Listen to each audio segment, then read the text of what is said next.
वृंदावन बिहारी लाल की जय।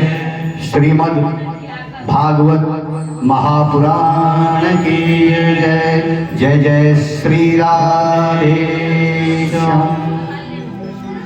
सच्चिदानंद रूपाय विश्वोत्पत्त्यादि हेतवे तापत्रय विनाशाय श्री कृष्णाय वयं नमः।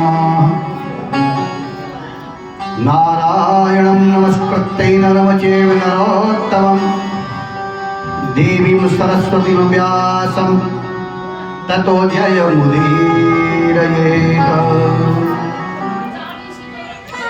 यं प्रवदन्तमनुपेतं पेतकृत्यं द्वैपायनो विरहकातुरायः पुत्रेति तन्मयतया तनमो वनेन्दु इष्टं सर्वभूतहृदयं मुनिमानतोऽस्मि। बोले सुखदेव जी महाराज। आइए महापुराण श्रीमद् भागवत कौन सी तपोभूमि है जहाँ ये ग्रंथ सुनाया गया। महापुराण स्थान का नाम है नैमिषेषोत्तमासेनम् अभिवाद्यं महामतिं कथामृतं रसास्वाद कुशलासौनको ब्रवीत। अर्थात नैमिषारण्य तीर्थ में सौनकादिक 88,000 ऋषियों ने सूत जी से पूछा कि हे प्रभु, इस कलयुग में लोग अपने कर्मों से बहुत दुखी हो रहे हैं। अपने कर्मों से कलयुग का प्राणी आयु उम्र बहुत कम है। कलयुग में कम उम्र होने से कोई साधना नहीं कर सकता, कोई बड़े यज्ञ नहीं, कोई तपस्या नहीं, कोई समाधि नहीं, बड़ा काम नहीं कर सकता। कुछ ऐसा बताइए कलयुग वालों के लिए कि थोड़ा सा करे और इसको बहुत कुछ मिल जाए। बहुत दोहरा दे रहा है।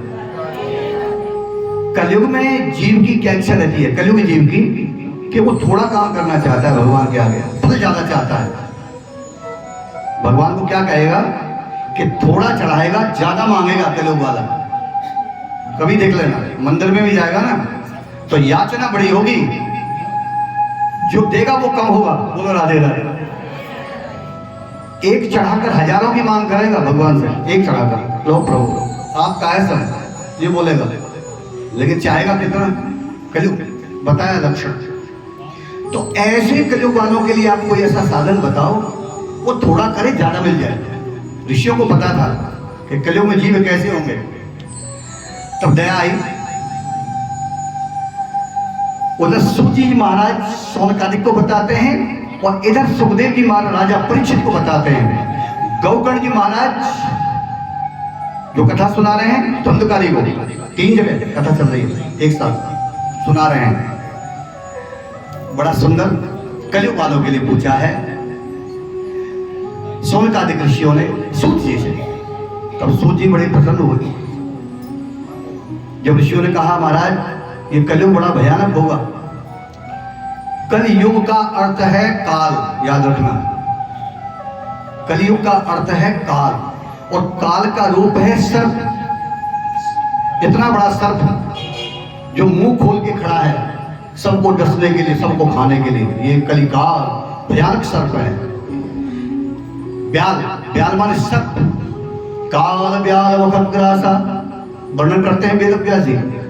सुखदेव जी कह रहे हैं राजा परीक्षित से, काल ब्याल मुखग्रासा त्रास निर्नाश हेतुवे। इस कलिकाल रूपी ब्याल सर्प से कैसे बचा जाए? तो सुखदेव जी ने बचने का उपाय बता दिया है राजा परीक्षित को। क्या बताया? काल ब्याल मुखग्रासा त्रास निर्नाश हेतुवे। एक ही चीज है जो इसका नाश कर सकती है इस सर्प का। वो क्या है? कि श्रीमद् भागवत शास्त्रम, श्रीमद् भागवत शास्त्रम कलोकीरेण भाषितम। केवल श्रीमद् भागवत इस कलिकाल रूपी सर्प को नाश कर सकती है। बोले श्रीमद् भागवत भगवान की। एक भागवत कलयुग में यही विनाश कर सकती है उस कलिकाल का। बहुत सुंदर उपदेश किया है श्रीमद् भागवत। राजा परीक्षित को सुखदेव जी महाराज गंगा किनारे सुनाने के लिए आसीन होकर आसन पर आरंभ करने वाले थे। की नहीं थी अभी, आरंभ करने वाले थे। भागवत कहती है परीक्षितम कथाक्तम सभायाम समिष्टे सुखे सुधा कुंभम ग्रीपेवा देवास्तत्र समागमन। आरंभ करने वाले थे, उसी समय देवताओं को पता लग गया देवलोक में, स्वर्ग में, कि नीचे गंगा किनारे सुखदेव जी राजा परीक्षित को श्रीमद् भागवत सुना रहे हैं। तो इंद्र बोला चलो देवताओं, ऐसा मौका कब मिलेगा। सब पृथ्वी पर चलते हैं गंगा किनारे और हम सब देवता कथा सुन के आए हैं। देवता तरस रहे हैं भागवत के सुनने के लिए। देवता, मनुष्य की तो बड़ा भाग्यशाली है मनुष्य, देवताओं को नहीं मिलती। तो आ रहे हैं कि चलो गंगा किनारे महाराज जी से कथा श्रवण करें। कथा में जाते हैं तो खाली हाथ नहीं जाते, ये भी सुनो। देवताओं ने कहा, इंद्र ने, भाई खाली तो नहीं जाएंगे, जब हम सत्संग में जाएंगे महापुराण में तो कुछ भेंट तो लेके जाएंगे ना। तो क्या भेंट लेके आए थे देवराज ने? उनके पास जो सबसे प्रिय वस्तु थी वो था अमृत, जो देवताओं पर रहता है, अमृत रहता है। अमृत का कलश ले लिया, कहा यही चढ़ा देंगे भागवत में, अमृत ही चढ़ा देंगे। क्या कह रहे? अमृत चढ़ा देंगे। अमृत कलश लेकर के आए। अमृत लेकर तो आए, लेकर जो आए हैं उसमें कुछ राज है जो अभी खुलने वाला है। स्वर्ग से आए, आते ही सुखदेव बाबा को नतमस्तक हो गए सभी देवता। सभी देवता हाथ जोड़ करके भागवत के आगे हाथ जोड़ के खड़े।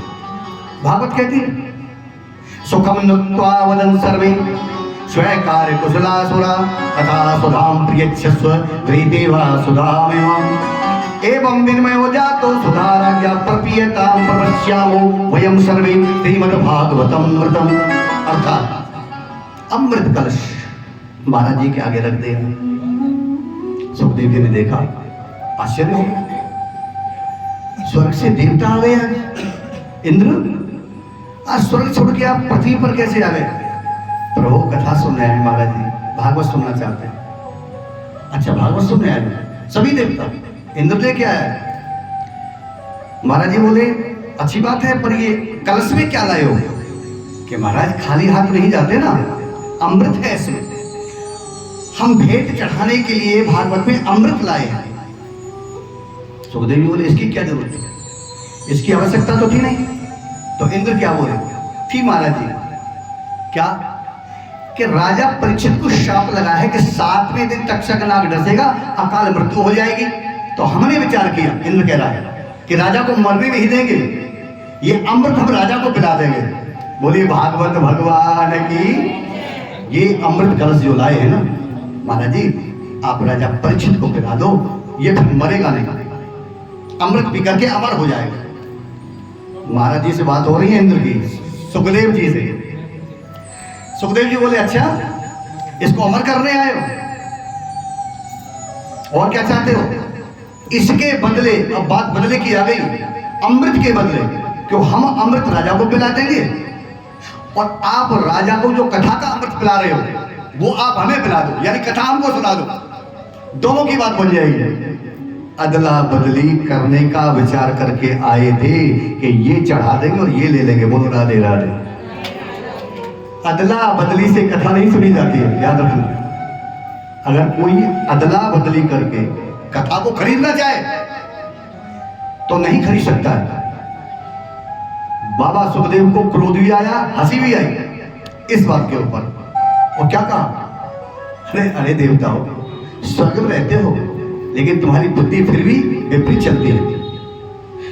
देवताओं, स्वर्ग में रह करके तुम्हारी बुद्धि ऐसी हो गई कि जिस राजा की 7 दिन भागवत सुनकर करे मुक्ति होने जा रही है, तुम परीक्षित की मुक्ति को रोकने आए हो। तुम परीक्षित की मुक्ति नहीं होने दोगे? कथा सुन, कथा तुम सुनना चाहते हो, वो ना सुने राजा, कथा तुम नहीं सुनोगे। अब महाराज जी कहते हैं अब कथा में तुमको नहीं सुनाऊंगा। बोलो राधे राधे। महाराज जी बोले अब हम तुम्हें नहीं सुनाएंगे देवताओं, क्योंकि तुम अगर निर्मल होकर आते हमारे पास कथा सुनने तो शायद हम सुना देते। कथा में अदला बदली करने के लिए आए कि इसके बदले सुना दो, अमृत के बदले, तो अमृत कथामृत दोनों बराबर नहीं हो सकते। बाबा बोले, भागवत कहती है क्वय सुधा क्वय कथा क्वय काचा क्वमणि महान ब्रह्मरा तो विचार एवं तदा देवांच हासहा। कितना सुंदर होता है। अरे राजा इंद्र, गुरुजी महाराज बोले सुखदेव, इंद्र अदला बदली बराबर की चीज से होती है। दोनों का मूल एक जैसा हो तो अदला बदली कर सकते हो, दोनों की कीमत एक जैसी हो तो तुम अदला बदली कर सकते हो। लेकिन यहां तो तुम्हारा जो अमृत है ना कलश में, ये कांच है। क्या है? कांच, जो टूट जाएगा।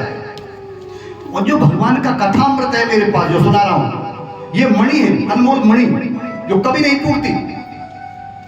उस अनमोल मणि के को मैं कांच के बदले कैसे दे सकता हूं? बोलो राधे राधे। तुम्हारे कांच के बदले अनमोल मणि को कैसे दे सकता हूं? इसलिए बाबा ने देवताओं की हंसी भी उड़ाई। देवराज इंद्र चले जाओ यहां से, तुम मन में कपट लेके आए हो, निर्मल मन से नहीं आए। केवल कथा सुनने आते तुम सुना देते, तुम तो अदला बदली करने आए हो। इसलिए अब तुम चले जाओ, भगवान से कहना कि आने वाला जन्म तुम्हारा मनुष्य का हो, मनुष्य बोलो धरती पर आओ और फिर तुम्हें भगवान की कथा सुनने को मिलेगी। इसलिए देवता भी भगवान की कथा को तरसते रहते हैं और बिना सुने चले गए बेचारे। बोलो राधे राधे। देवताओं को नहीं मिलेंगे कथा सुनने के लिए, देवताओं को नहीं मिलेंगे। मनुष्य शरीर बड़ा अनमोल है। मनुष्य शरीर गोस्वामी भी कहते हैं रामायण में, सुंदर लिखा है रामायण के अंदर। क्या लिखा है कि बड़े भाग मनुष्य तन पावा, बड़े भाग मनुष्य तन पावा, बड़े भाग मनुष्य तन पावा, बड़े भाग से मिलता है मनुष्य तन पावा, बड़े भाग मानुष तन पावा, बड़े भाग मानुष तन पावा। सुर दुर्लभ देवताओं को नहीं मिलता, सुर दुर्लभ सद ये ग्रंथन गावा,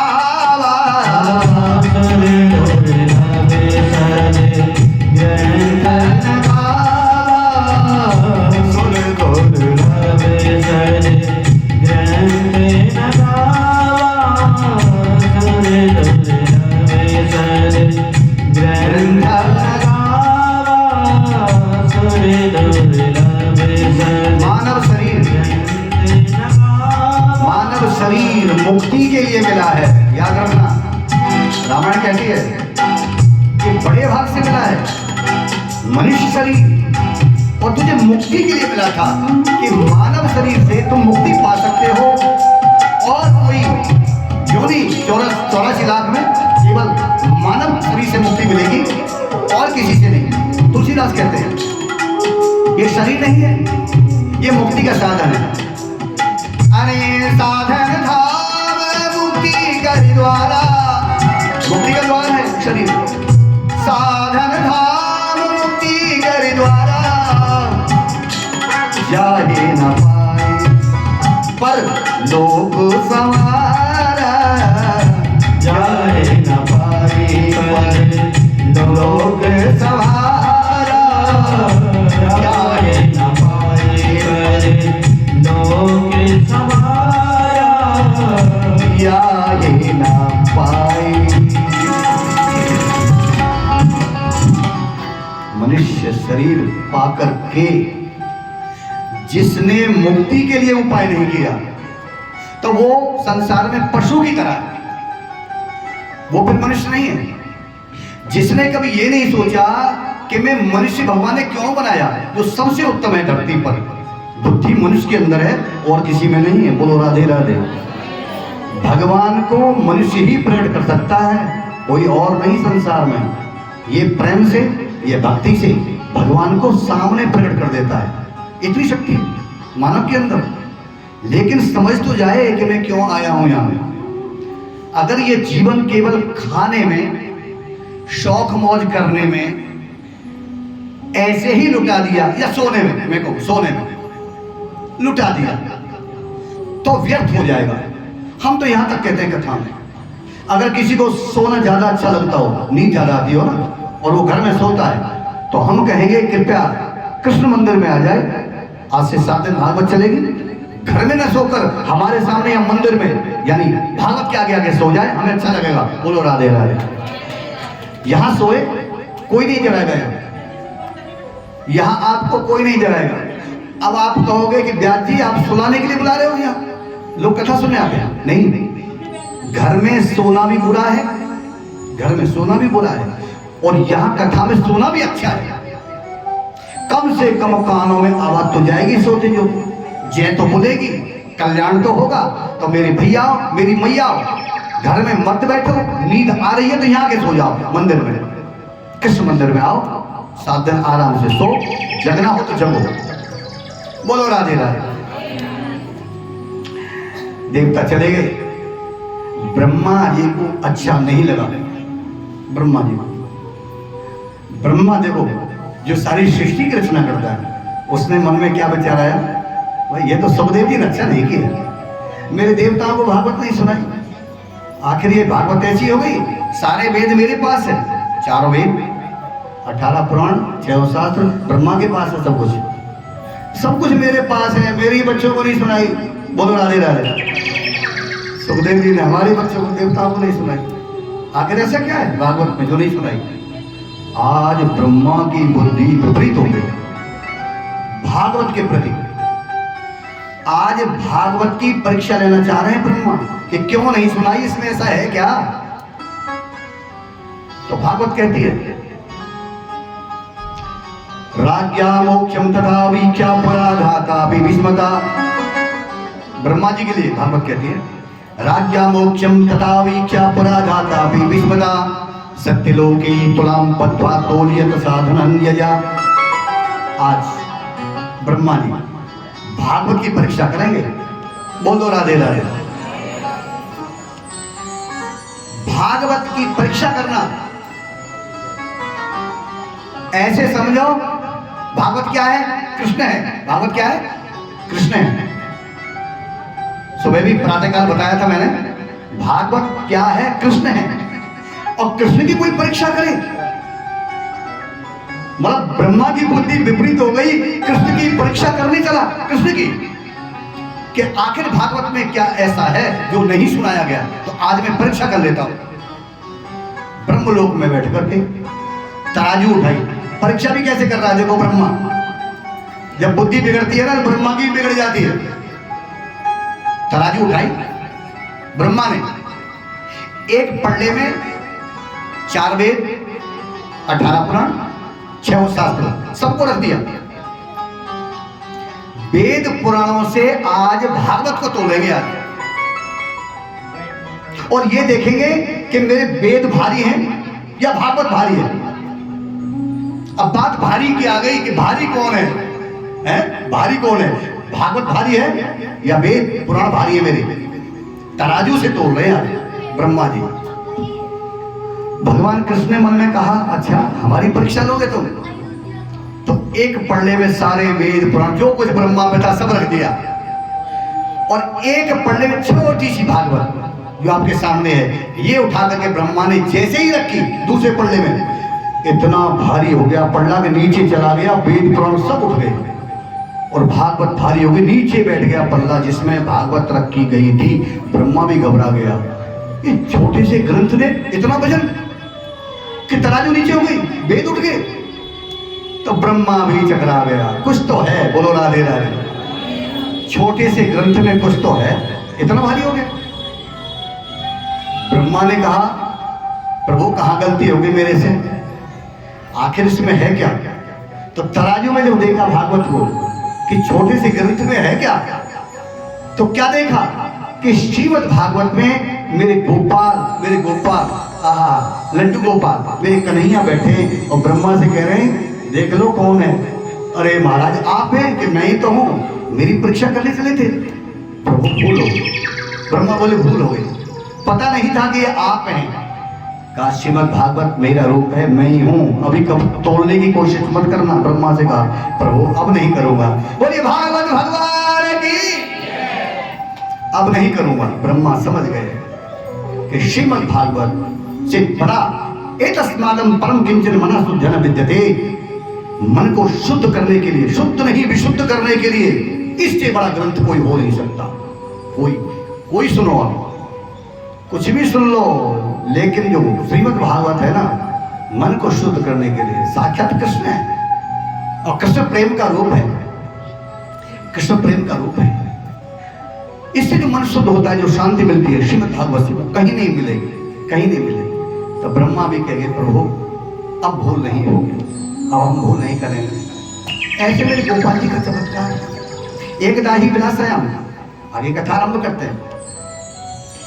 एक दाही विलासायाम चतवार ऋषियों विलास सत्संगार्थ समायाता तद सुस्तत्र नारदम। अर्थात एक दिन सनकादिक ऋषि सनक सनंदन सनातन संत कुमार ब्रह्मा के बेटे जो 5 वर्ष के रहते हैं, जिनको बाल व्यास कहते हैं, सनकादिक ऋषि, उनकी उम्र केवल 5 वर्ष की।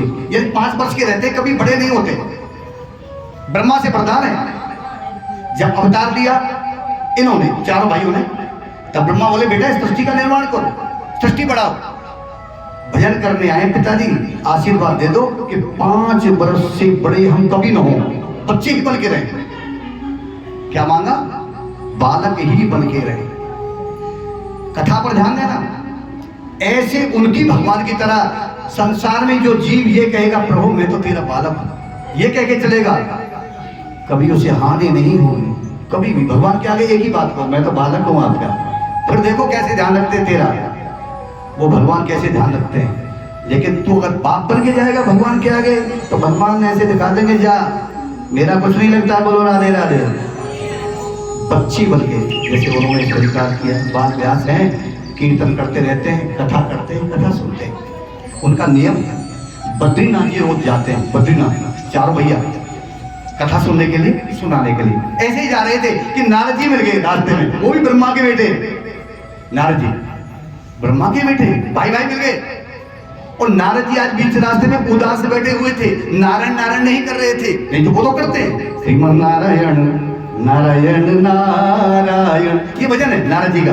श्रीमन नारायण नारायण नारायण, श्रीमन नारायण नारायण नारायण, श्रीमन नारायण नारायण नारायण, लक्ष्मी नारायण लक्ष्मी नारायण, बद्री नारायण बद्री नारायण, नारायण नारायण नारायण, श्रीमन नारायण नारायण नारायण। चलो भजन अच्छे रहोगे।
जिस परिवार में, जिस कुल में एक भी भगवान का भक्त हो जाए, याद करना, जिस कुल में, जिस परिवार में एक भी भक्त हो जाए भगवान का, वो सारे कुल को तार देता है, सारे कुल को। कैसे? जो कोई भक्ति करे भगवान की, जो कोई भक्ति करे भगवान की, जो कोई भक्ति करे भगवान की, जो कोई भक्ति करे भगवान की, मात पिता कुल तारायण, वाके मात पिता कुल तारायण, नारायण नारायण लक्ष्मी नारायण नारायण नारायण, लक्ष्मी नारायण नारायण नारायण, लक्ष्मी नारायण नारायण नारायण।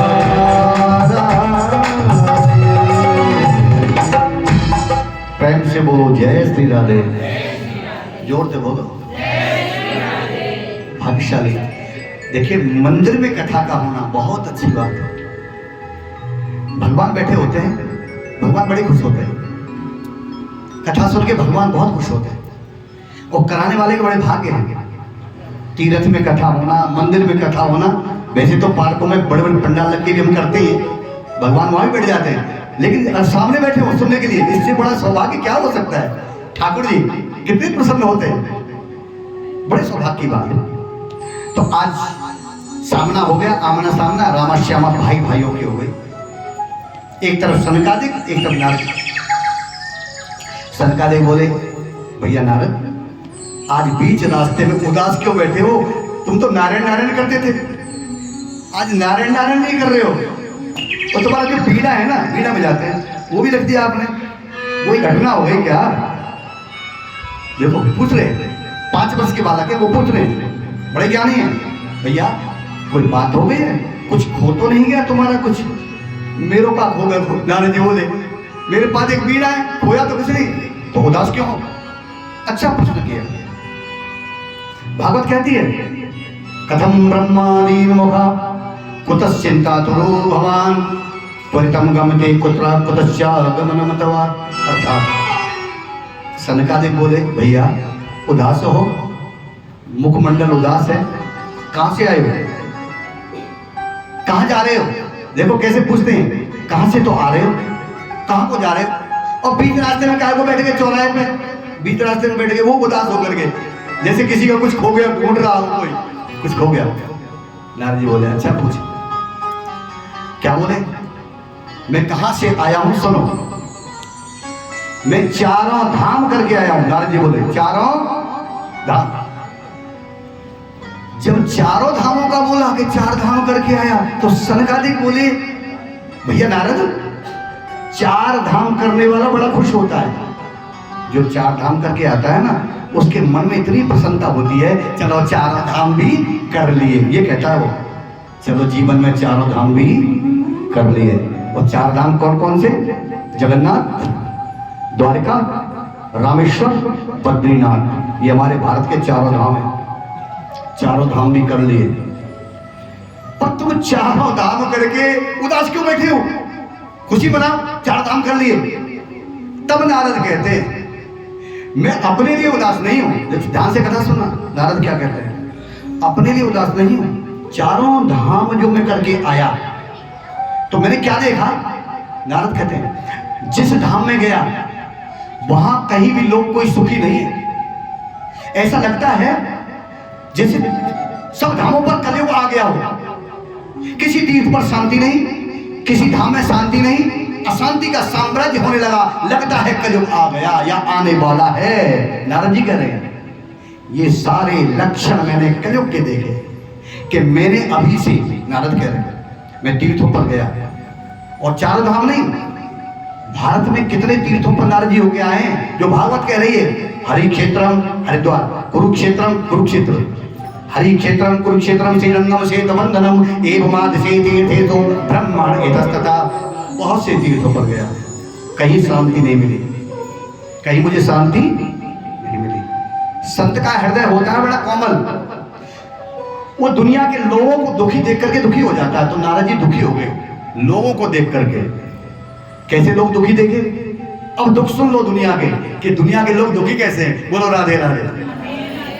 दुनिया के लोग दुखी कैसे हैं? वो नारद बता रहे, कहीं भी कोई सुखी नहीं मिला, न तीर्थ पर न मंदिर में, कहीं भी नहीं मिला कोई। और कैसे कैसे दुख देखे वो नारद बता रहे कि कोई तन दुखी, कोई तो रोगी है बेचारा, दौलत तो बहुत दे दी भगवान ने उसको, पैसा बहुत दिया, पर शरीर में रोग लगा दिया। और अब वो रात दिन कहता है भगवान से कि तू ले ले वापस अपनी दौलत, हमें नहीं चाहिए, मेरे शरीर को ठीक नहीं कर रही है दौलत। ये लक्ष्मी जब मेरा शरीर ठीक नहीं कर सकती तो किस काम की है? बोलो राधे राधे। मुझे ऐसा साहूकार नहीं होना, ले ले अपनी लक्ष्मी, ले ले, मैं मर रहा हूं, ये लक्ष्मी बचा नहीं रही मेरे को। परेशान है, धनवान परेशान है, दौलत है, शरीर स्वस्थ नहीं, वो तन से दुखी है, जो बहुत बड़ा दुख है। शरीर में दुख का होना सबसे बड़ा दुख है दुनिया में। कोई तन दुखी तो कोई मन दुखी। अब मन के दुखी सुनो किसे कहते हैं, शायद ही पता हो या सुन लो। मन का दुखी कहते हैं जो औरों को देख के जलता है, इसकी कोठी कहां से बन गई, हाय इसमें तो 2 कोठी हो गई, इसमें तो 4 गाड़ी हो गई। अब देखो उसका, अरे उसके सामने वाले लिया थोड़ी है कुछ उससे, पर वो आप ही आप मर रहा है, आप ही आप दुखी हो रहा है खामखा है। उसको मन का दुखी कहते हैं कि अपना कुछ गया नहीं तेरा, अरे भैया दूसरे को देख के तू दुखी क्यों हो रहा है, उसे कहते हैं मन दुखी। मन का दुखी है बेचारा, औरों को दे दे के मर रहा। बोलो राधे राधे। धन्य हो, कोई तन दुखी तो कोई मन दुखी, और कौन कि कोई चिंता में डूबा हुआ है, चिंता चित्त उदास, कोई चिंता में डूबा, कोई चित्त का उदास है, सब दुखी है। तो तुलसीदास जी कहते हैं, फिर तुलसीदास जी जब सब दुखी हैं तो सुखी कौन है सुखी है, वो कौन है कि कोई तन दुखी, कोई मन दुखी, कोई चिंता चित्त उदास, और थोड़े थोड़े सब दुखी तो सुखी राम के दास, बस सुखी राम के दास। बोलो राम राम जी, जोर से बोलो। सुखी होना तो बोलो राम राम, सुखी हो जाओगे, बोलते सुखी हो जाओगे। जैसे ही राम बोलोगे उसी समय सुखी, बस सुखी राम के दास। कैसी शक्ति है राम नाम के अंदर कि राम बोला और सुखी हुए, उसी देर साथ ही साथ सुखी। राम नाम ऐसा है, लेकिन कोई जान जाए तब ना। लोग कलयुग में उल्टे हैं, थोड़ी सी अनमन हो जाए ना, पहले राम राम को ही बंद करेंगे, पहले इससे राम राम नहीं करेंगे। राम जी हंसते हैं ऊपर, ओ मूर्खो, लड़ाई तुम्हारी, आपस में लड़ाई, मुझे छोड़ रहे हो, मेरे बिना तुम्हारी गति हो जाएगी। बोलो राधे राधे, बोलो राम राम जी। राम जी हंस रहे हैं कि मूर्खो, मुझे बीच में से हटाकर तुम्हारी गति नहीं होगी, और ये तो बेटा तुझे सुनना पड़ेगा, पर उस समय तो सुनने लायक नहीं रहेगा। अब सुन ले, फिर लोग चिल्लाएंगे तेरे पीछे के राम राम, पर तू नहीं सुनेगा प्यारे, तू नहीं सुनेगा। कितनी बड़ी बात है, तू मेरा नाम नहीं सुन पाएगा उस समय, इसलिए तू पहले सुन ले और सुना दे। लेकिन कलयुगी जी हटा देता है राम जी को, इससे नहीं करेंगे। सामने से अगर वो आ जाए ना, जैसे अनबन हो गई है, रास्ता बदल देगा, रामा श्यामा ना हो जाए। बोलो राधे राधे। क्या बुद्धि विपरीत हो गई है, जरा विचार करिए। नारद जी बोले, नारद जी बोले सब दुखी है, कोई सुखी नहीं। जो भिखारी है ना, वो कहता है पैसे वाला सुखी है। ये आश्चर्य बात है, जो गरीब होता है ना, वो क्या सोचता है, ये पैसे वाला बड़ा सुखी है। अब ये उसको पता नहीं है कि उसे घर में क्या बीत रही है, पैसे वाले घर में तो उसे भी ज्यादा दुखी है। बोलो राधे राधे। ये नहीं पता उस भिखारी को कि तू चैन से तो सो रहा है रात को, उसे पूछ क्या हो रहा है उसके पास। दीन कहे धनवान सुखी, धनवान कहे सुख राजा को भारी। अब बात बढ़ती जा रही है आगे। दीन कहे कि वो धनवान सुखी, और धनवान कहे कि सुख राजा को भारी। राजा कहे महाराजा सुखी, और महाराजा कहे सुख इंद्र को भारी। इंद्र की बात पहुंच गई बात, इंद्र सुखी है। इंद्र ने हाथ जोड़ दिए, मैं सुखी नहीं हूं। इंद्र कह रहा है भैया मैं बड़ा दुखी हूं। इंद्र की कथा सुनना कभी, इंद्र की हर समय घबराता ही रहता है। कोई इंद्रासन ना ले ले, कोई इंद्रासन ना ले ले, कोई मुनि तपस्या करे इंद्रासन हिल जाता है, इंद्र घबरा जाता है, हाय इंद्रासन चला गया मेरा, अब ले लेगा कोई यज्ञ करे अश्वमेध यज्ञ, इंद्रासन हिल जाता है, हाय मेरा इंद्रासन गया। बेचारा इंद्र भी सुखी नहीं है। इंद्र कहे कि ब्रह्मा जी को सुख, बात ब्रह्मा पे पहुंच गई। इंद्र बोलो ब्रह्मा सुखी है, सबका पिता है, सबको बनाता है वो ब्रह्मा, वो सुखी। ब्रह्मा बोले तो हाथ जोड़ो मैं सुखी नहीं। ब्रह्मा कह रहे मैं सुखी नहीं। ब्रह्मा जी सुखी क्यों नहीं है वो भी सुनो कि ब्रह्मा सुखी क्यों नहीं है। गीता पढ़ो पता लग जाएगा। ब्रह्मा का जब जन्म होता है, सवेरे जन्म होता है ब्रह्मा का, एक दिन बहुत बड़ा होता है ब्रह्मा का, और जब वो जगता है ना, ब्रह्मा जगता है तो दुनिया का सृष्टि का निर्माण कर देता है सवेरे, और जब शाम हो जाती है ना तो दुनिया सब खत्म हो जाती है। ब्रह्मा के एक दिन में, बोलो राधे राधे। सवेरे जगता है दुनिया बना देता है, शाम को सोता है दुनिया खत्म हो जाती है, सारी सृष्टि खत्म, सवेरे फिर वही काम। ऐसे 100 वर्ष ब्रह्मा की आयु बताई है भगवत गीता के अंदर कि ऐसे 100 वर्ष तक वो ये काम करता है और 100 वर्ष जीता है, और उसके बाद वो भी मर जाता है। बोलो राधे राधे। ब्रह्मा बोलो सारी उम्र या बनावे में और बिगड़वे में लग जाए, मैं सुखी नहीं हूं। मैं तो उठता हूं तब से और सोता हूं तब तक चैन नहीं। ब्रह्मा भी सुखी नहीं। इंद्र कहे ब्रह्मा जी को सुख, ब्रह्मा कहे कि सुख विष्णु को भारी। अब भगवान पे बात पहुंच गई, केवल विष्णु सुखी है और कोई सुखी नहीं। विष्णु भगवान ने भी हाथ जोड़ दिए। क्या कह रहे हैं विष्णु? सुनो भगवान विष्णु क्या कह रहे हैं, मैं भगवान का हूं पर मैं सुखी नहीं हूं। भगवान कह रहे हैं भगवान हूं सुखी नहीं हूं। ब्रह्मा बोले महाराज तुमसे तो बड़ा कोई है ही नहीं, तुम ही तो हो जो कुछ हो। कि कौन कहता है? विष्णु बोले कौन कहता है मैं सुखी हूं? शेष सैया पर जो मैं शयन करता हूं ना, ऐसे शांताकारम भुजंग सेनम पद्मनाभम सुरेशम विश्वाधारम गगन सदृश्यम मेघवर्णम शुभांगम लक्ष्मीकांतम कमलनयनम योग विद्यानगम्यम वंदे विष्णु भवहरम सर्वलोकैकनाथम। विष्णु कहते हैं मैं शेषैया पर आंख बंद करके जो तुम सोचते हो मैं सो रहा हूं, मैं सुखी हूं, ऐसा नहीं है। संसार में जो मेरा भजन कर रहे हैं ना भगत लोग, मैं आंख बंद करके उनका भजन कर रहा हूं। ये जितने जो भजन कर रहे हैं मेरा नीचे, उन सबका मैं भजन कर रहा हूं। गीता पढ़िए, लिखा हुआ है गीता के अंदर, ये यथामाम प्रबद्धन्ते तां तथे भजाम्यहम् मम वर्तमान वर्तन्ते मनुष्या पार्थ सर्वथा। जो जितना भजन मेरा करेगा धरती पर, विष्णु भगवान उतना ही उसका वो भजन करेंगे। कितना भाग्यशाली है तू कि तेरे लिए भगवान भजन करता है। वहां क्षीरसागर में तू यहां भजन करेगा उसका, वो वहां तेरा भजन करेगा। कैसा भाग्यशाली है, समझो जरा हमारे शास्त्रों में क्या लिखा हुआ है। तो विष्णु बोले मैं तो बिल्कुल सुखी नहीं, मेरे भक्त पर अगर भीड़ पड़ जाए किसी पर, वो बता रहे भगवान, दुनिया का आदमी तो चरण पाद का तो पहन लेगा कम से कम, तब चलेगा आगे, पाँव में कुछ पहन के चलेगा, लेकिन मुझे अगर पता लग गया तो नंगे पाँव भागना पड़ेगा मुझे बचाने के लिए। बोला विष्णु भगवान की नंगे पाँव। इतना समय नहीं कि पाँव में पादुका डाल लूं, भक्त को बचाने के लिए नंगे पाँव भागना पड़ता है, सोते हुए भागना पड़ता है। तो मैं सुखी कहाँ? विष्णु का। अंत में विष्णु भगवान बोले हम कहाँ सुखी हैं कि ब्रह्मा कहीं सुख विष्णु को भारी। तो तुलसीदास जी ने कहा कि तुलसीदास विचार कहें, कि तुलसीदास विचार कहें कि हरि भजन बिना ये सब जीव दुखारी, हरि भजन बिना सब जीव दुखारी। बिना भगवान के भजन के सब दुखी हैं, यहाँ कोई सुखी नहीं रहेगा। अगर भगवान का भजन किया तो तुम सुखी हो। नारद ने कहा मुझे कोई सुखी नहीं मिला। तो सनकादिक बोले भैया एक आध जगह तो बता दो, एक आध जगह जहां तुमको ऐसा लगा हो यहाँ बड़ी शांति है। तो याद आ गया नारद जी को, और एक तीर्थों पर गया था, एक तीर्थ मिला था मुझे।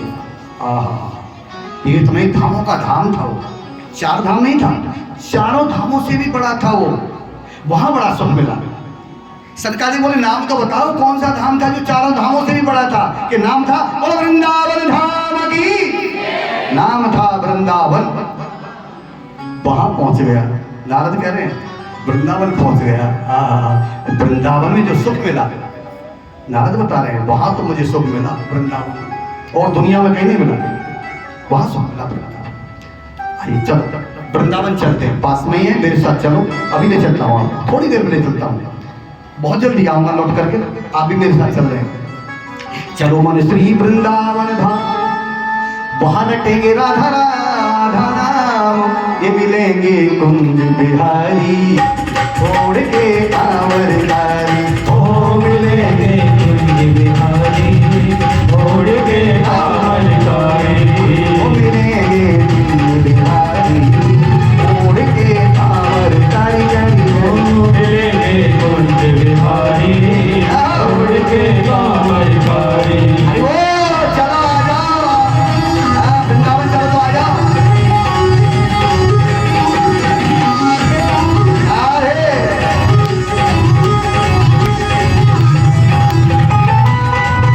बहुत प्यारे,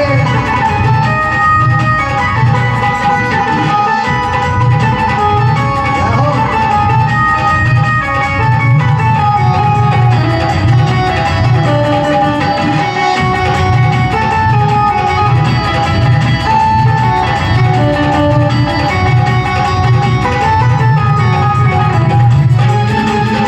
प्राप्त होती ही श्री यमुना में नहाएंगे, रात होते ही श्री यमुना में नहाएंगे। परिक्रमा कर जीवन सफल बनाएंगे। हम परिक्रमा कर जीवन सफल बनाएंगे। तेरे बनेंगे बिगड़े का, तेरे बनेंगे बिगड़े का जब राधा राधा मिलेंगे, छोड़ के कांवर धारी। ओ मिलेंगे कुंज बिहारी, छोड़ के कांवर धारी। आ जाओ चलो वृंदावन, मन से अभी दर्शन हो जाए। आओ प्यारे।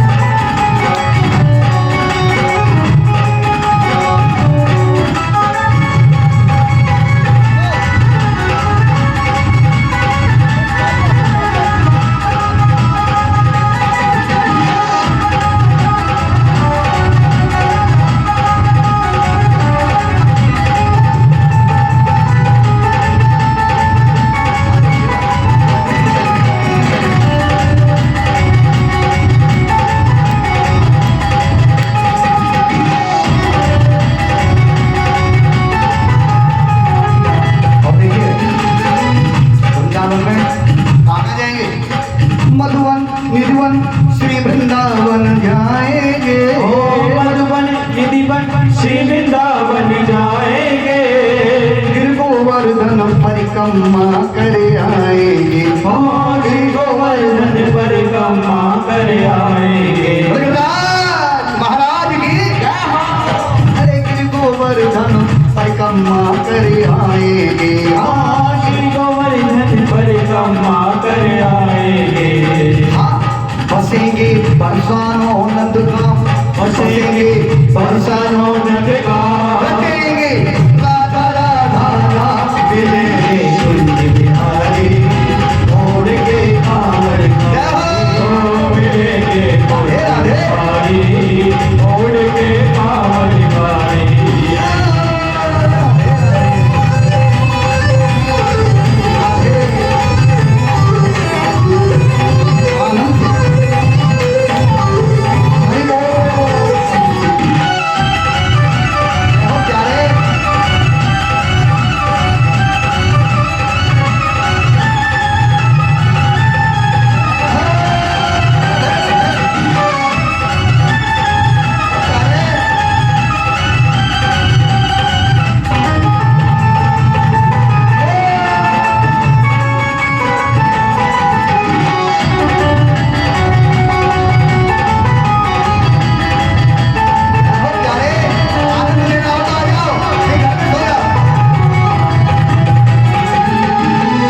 शीश लगाएंगे, ओ ब्रज नीरज को